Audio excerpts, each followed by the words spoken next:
Welcome to lecture 6 on measure and integration.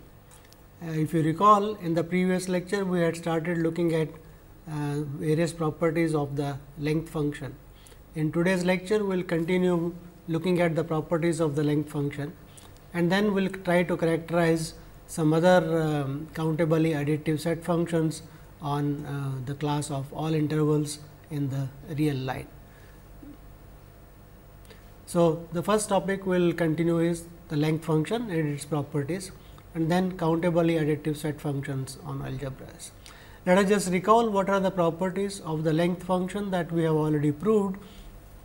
So, length function was defined on the class of all intervals, that is I, and to every interval with endpoints left endpoint A and right endpoint B, or need not be left and right. Normally, we will write the left endpoint A first and right endpoint B later. So, for an interval with endpoints A and B, its length lambda of I we defined as the absolute value of B minus A, if A and B are real numbers, and in case either of it is plus infinity or minus infinity, we will define the length to be equal to infinite. So, for all finite intervals, the length is the usual concept of the difference between the values of the endpoints. So, that is absolute value of B minus A, and the plus infinity if the interval is infinite. So, we proved the properties that the length of the empty set, and that is a interval, is 0. Then we proved the monotone property of the length function, namely length of I is less than length of j if I is an interval which is inside the interval j. And then we proved finite additivity property, namely if an interval I can be written as a finite disjoint union of intervals j I equal to 1 to n, then the length of the interval I is same as summation of lengths of the individual intervals. So, if I is a finite disjoint union of intervals, the length of I is summation length of j i's. And then we looked at a slight extension of this property, namely if I is a finite or a infinite interval. Actually, we looked at that, and it is contained in a union of intervals i's, that is I is covered by a finite union of intervals which need not be disjoint, then length of I is less than or equal to summation length of the intervals i's 1 to n, the finite number of them. And then so this was called for the finite I is covered by a finite union, and now then we extended this property to the arbitrary countable union. So, if I is an interval which is covered by a countable union of intervals I which need not be disjoint, then we proved that lambda of I is less than or equal to summation of length of the individual intervals. And if you recall, this property use what is called the Hein-Borel property on real line. Let us continue our study. So, next thing we want to prove is the following, that if I is a interval which is any interval which is a finite interval, say, and it is a union of intervals I n's n equal to pairwise disjoint intervals, then the length of I is equal to sigma length of I n's. This property in fact, we had proved it. So, let us prove it once again. So, let us look at this property. So, if I is a interval which is written as a union of intervals I n's n equal to 1 to infinity, I is finite. So, keep in mind we are keeping I as a finite interval, and I n intersection I m is equal to empty, then that implies length of I is equal to sigma length of I n's 1 to infinity. So, recall we have already shown that length of I is less than or equal to sigma length of I n's. That is because of the property that just now proved, I is covered by a union of intervals. So, length of I must be less than or equal to. To prove the other way around, so to show length of I is bigger than or equal to length of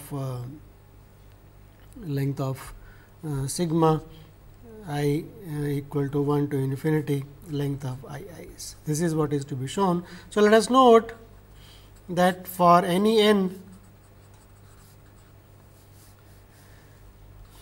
I 1 up to I n, these are the intervals which are contained in I, right, and I is finite. So, let us say this is the interval with endpoints a and b, that is I, and a 1 I 1 is an interval which is inside a b. So, it has endpoints say a 1 b 1, I 2 has endpoints a 2 b 2, and I n has endpoints a n b n. But these being finite numbers and they are disjoint. So, we can arrange the intervals like a 1 here, b 1 here, maybe a 2 here, b 2 here, and so on, and a n here and b n here. So, what we are saying is we can assume. So, without the loss of generality, we can say that a is less than or equal to a 1, is less than b 1, less than or equal to a 2, less than a 2, less than strictly less than b 2, and less than or equal to, and so on, and less than or equal to b n, less than or equal to b. And once that property is true, we can is immediate that b minus a is bigger than or equal to b n minus a 1, which is bigger than or equal to, now we can add and subtract consecutive terms. So, b n minus a n plus b n minus 1 minus a n minus 1, and so on, plus b 1 minus a 1. So, add and subtract terms which are subtract a bigger term, add a smaller term, and so on. So, which is equal to sigma I equal to 1 to n length of i's, and this b minus a is length of I. So, what we have gotten is this is for true for every n. So, that implies length of I, no sorry, this is bigger than or equal to. So, this is bigger than or equal to sigma I equal to 1 to infinity length of i's I equal to 1 to infinity. So, that proves the other way around inequality also. So, hence what we have shown is that the length function has the property whenever a finite interval is written as a union, a countable union of disjoint intervals, then the length of the interval I is equal to summation of the lengths of the individual intervals.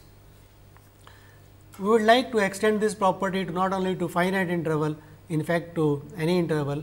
So, for that we need a result, namely suppose I is any interval, then we want to claim that the length of I is equal to summation lengths of I intersection the interval n to n plus 1. Actually, we should okay. So, this is the property we would like to prove, and in fact, one can have here the interval which is left open n and right close n plus 1, because the end point is not going to matter. So, we want to prove that the length of an interval I is same as lengths of its species which lie inside the intervals n to n plus 1. So, to prove this property, let us observe the following. So, let us observe this is a real line. So, we can write it as the intervals. So, here it is say 0, 1, 2, and so on, and here is on the other side. So, here is minus 1, minus 2, and so on. So, let us take an interval I. So, if possibly if I is finite, if it is a finite interval, then obviously it will lie between some bounds. So, infinite, then there exists some n and m such that I is inside n to m, right. So, there will be some, so here is some n and here is some m. So, that I is inside this, right.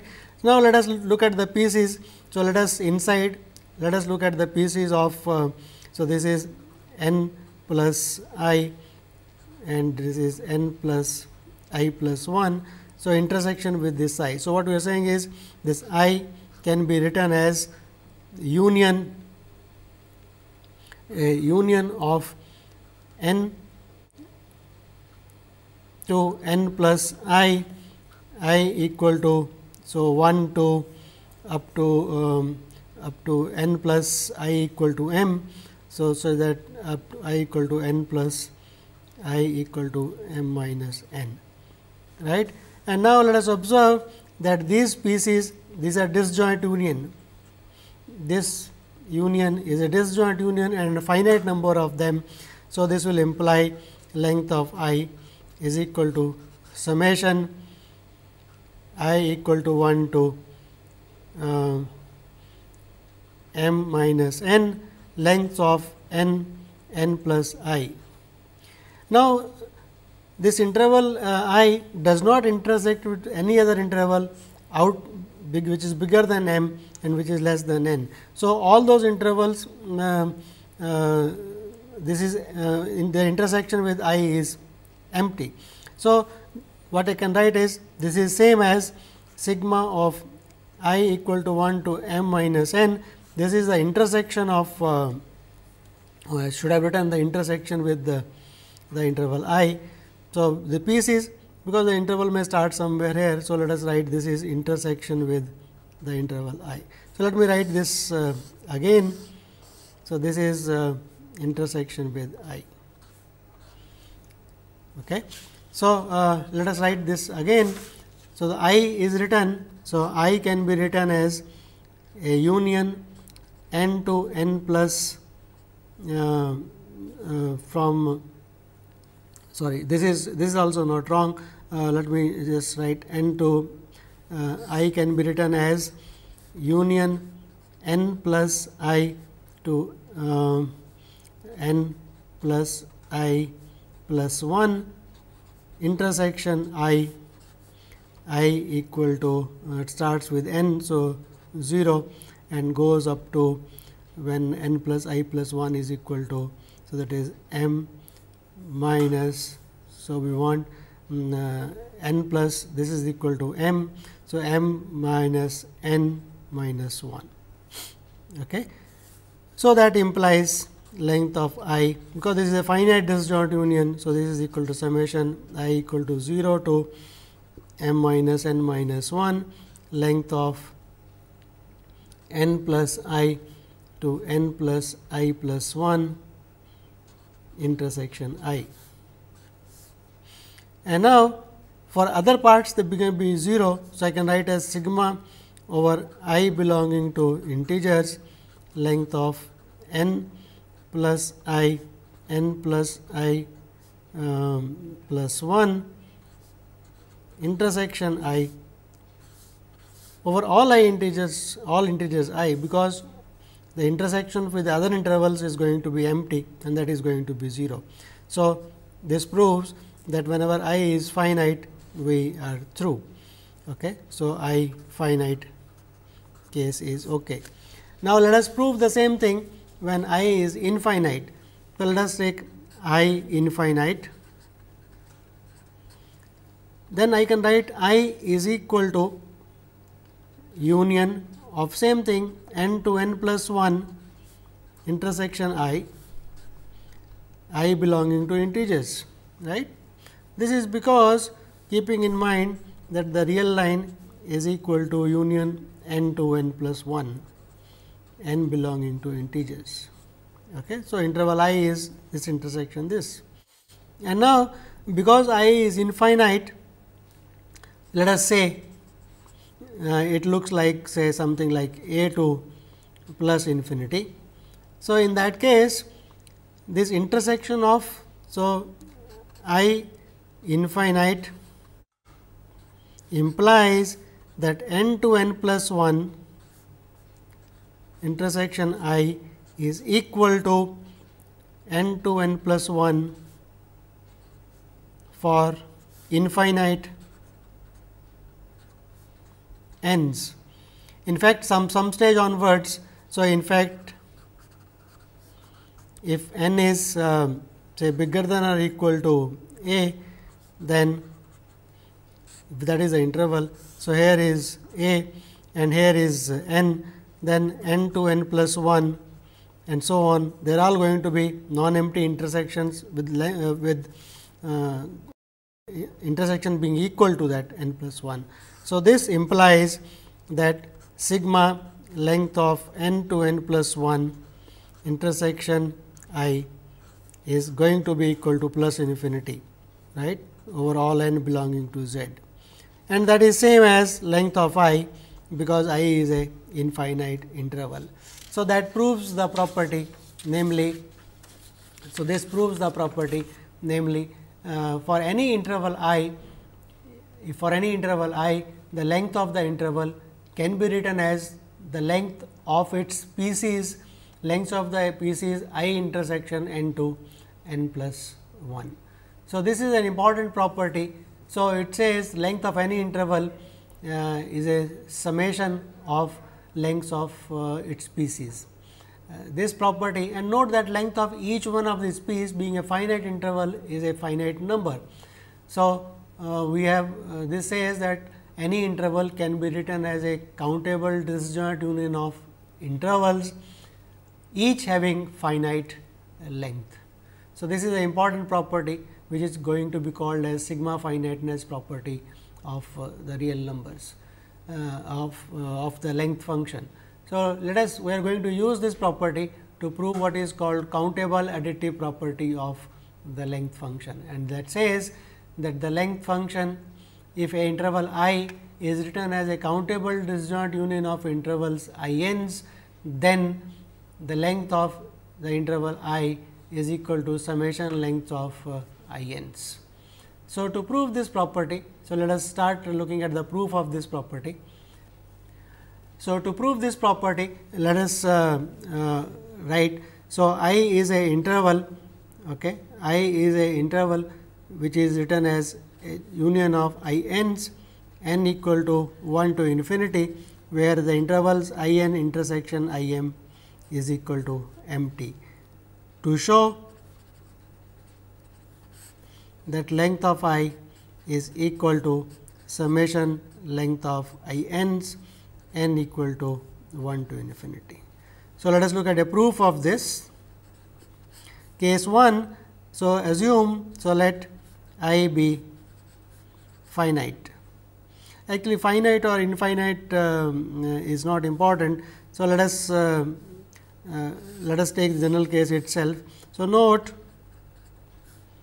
I length of I is equal to summation length of I intersection n to n plus 1, and this is because of the property that we have just now proved. And now, also note, and I intersection n to n plus 1 can be written as this is a finite interval, okay, and I is equal to, so this is n to n plus 1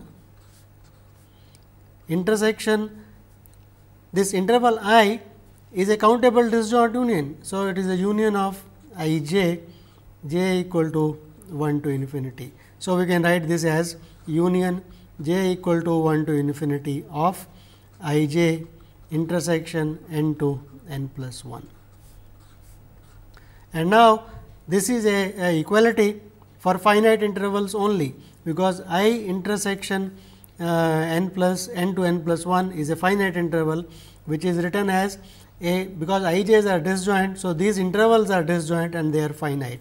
So, thus this implies by the additive property for finite intervals which are disjoint, that lambda of I intersection n to n plus 1 is equal to summation j equal to 1 to infinity lambda of I j intersection n to n plus 1, right. So, here we are using the fact that whenever a interval I is a finite interval which is a countable disjoint union of intervals 1 to infinity, then the length of I is equal to summation of length of this. Now, look at this equation here and look at this equation here. So, length of I is equal to summation n over integers, length of I intersection n to n plus 1, and that is computed to be equal to this. So, combining these two, we get the property that length of I is equal to, which is summation n belonging to z of length of I intersection n to n plus 1, and that property we are going to put it here. So, summation j equal to 1 to infinity lambda of I j intersection n to n plus 1. And now, keep in mind that all this is a double summation of the series, and all of them are non-negative. So, I can interchange the order of integration.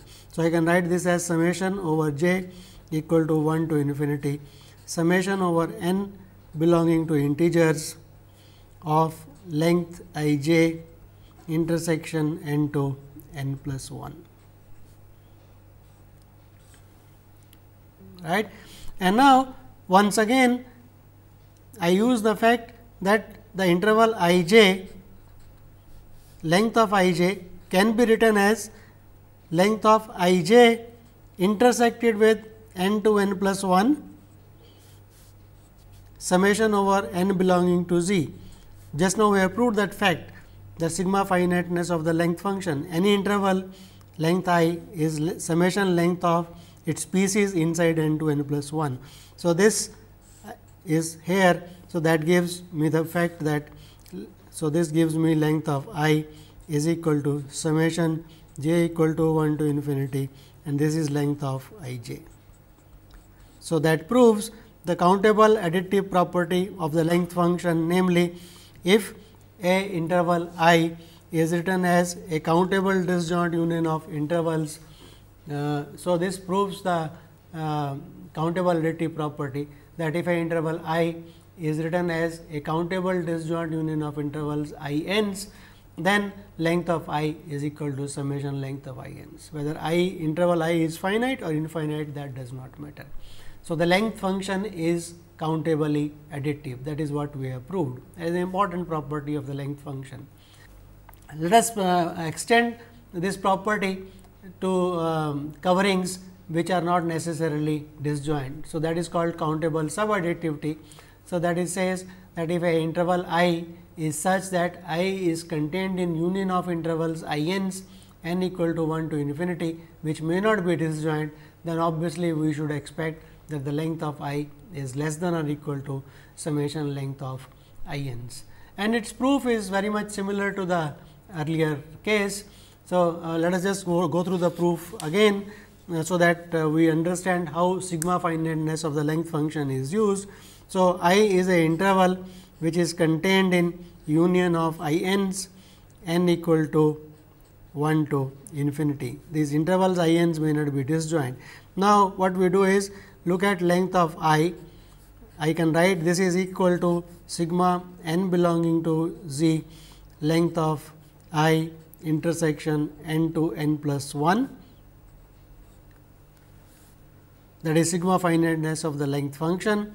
And now, the interval I intersection n to n plus 1 is inside, because this I can write as union over I n's.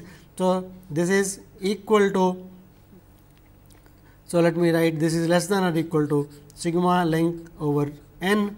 So, this thing is less than or equal to sigma length of I j intersection n plus 1, j equal to 1 to infinity. So, here what we have used the fact that the interval I to this intersection, this interval is covered by the union of these intervals.